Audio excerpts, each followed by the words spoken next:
5 seconds. My colleague, the Honorable Minister of Defense, will no doubt deal with the board issues raised in this debate and with the criticisms and suggestions made.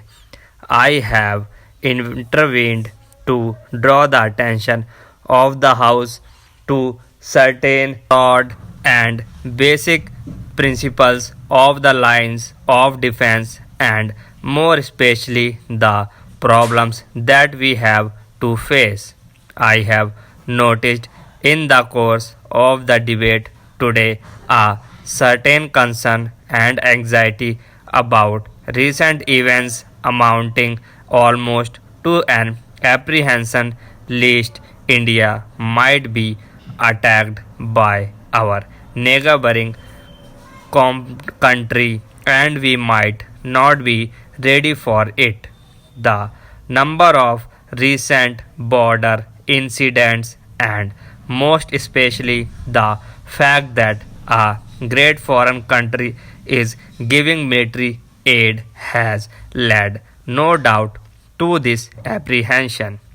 It is perfectly true that the situation today in regard to the defense if India has been very much affected by factor of military aid coming in from a great country and we have to view this situation in this new light.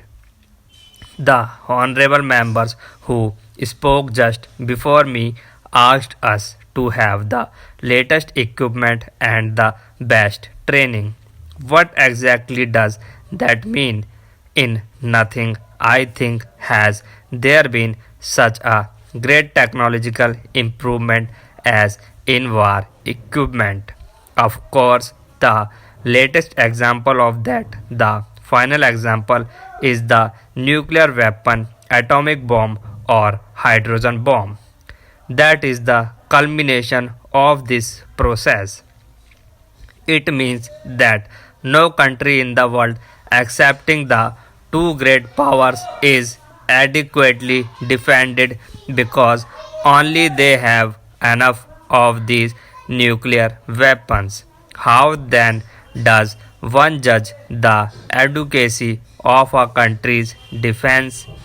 Obviously, if some power which has no nuclear weapons at its disposal choose to attack India from the purely military point of view, we have little defense. It may be that from other point of view we may yet be able to meet this menace of the atomic bomb because a people that have vitality, strength and utility and a people that will not surrender whatever happens can never be defeated. I have often said, therefore, that the real answer to the atomic bomb lies in other spheres. I mention this because in the final analysis, what counts is not your soldier or your military weapon, but the spirit of unity of the people, the will of the people to survive in spite of every difficulty and every menace present here. If I am confident about India, that confidence depends more on the spirit and unity of our people than on other factors. If that is weak for me, it just does not matter how many tanks or how many aircrafts we may put in.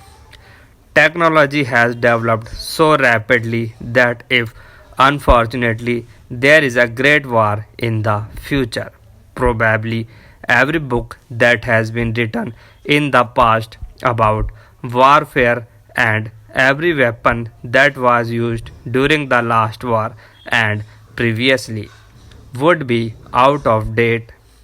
Judged from that point of view, we in India and nearly all the countries of the world accepting a very few are completely out of date and there is not help for us at present. What is the equation of defense? In what lies the strength of a people for defense? Well, one thinks immediately about defense forces, army, navy, air force. Perfectly right. They are the spear points of defense. They have to bear the brunt of any attack. How do they exist? What are they based on? The more technical armies and navies and air forces get, the more important becomes the industrial and technological base of the country.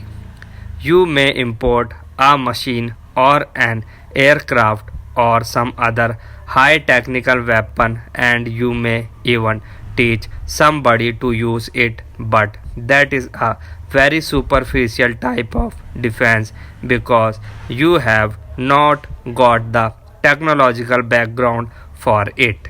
If spare parts go wrong, your whole machine is useless. If somebody from whom you bought it refuses to supply a part of it, it becomes useless, so that in spite of your independence, you become dependent on others and very greatly so. From that point of view, probably there are very few countries in the world that are really independent, able to stand on their own feet against the military strength of others. Therefore, apart from the army, navy, and so on, you have to have an industrial and technological background in the country. Supporting all this is the economy of the country. If the country's economy is not sound, it is a weak country. I can give many examples to this house of countries which for the moment may have a good army but whose strength is really superficial because the army depends on outside factors, foreign machines, foreign economy, foreign help. Such a country is essentially a dependent country, though called independent as regards his political status is concerned in the world. We do not subscribe to this new, so we believe that strength lies in developing the country in all spheres.